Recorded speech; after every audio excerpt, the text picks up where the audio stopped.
Thanks, Jason, and thanks for being here.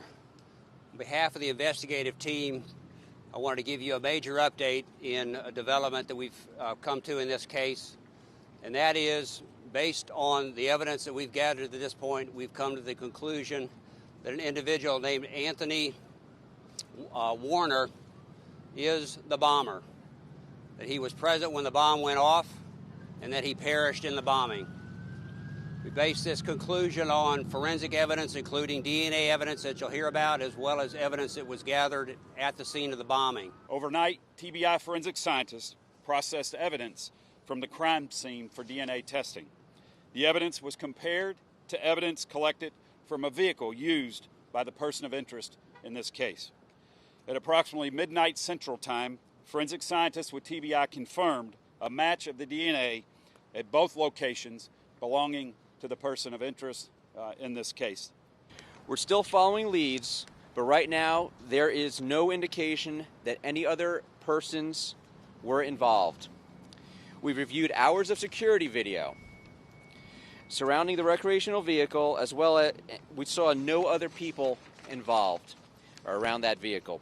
We continue to ask that those who may have known the suspect or encountered him contact our team at the 1-800-CALL-FBI phone number. These pieces of information will help us understand the suspect's motives. These answers won't come quickly and will still require a lot of our team's effort. And we can tell you that Anthony Warner is the man believed to be responsible for this horrible crime. There is no indication presently that anyone else was involved in this crime. As I've said earlier and several times before, Nashville is considered safe. There are no known threats against this city.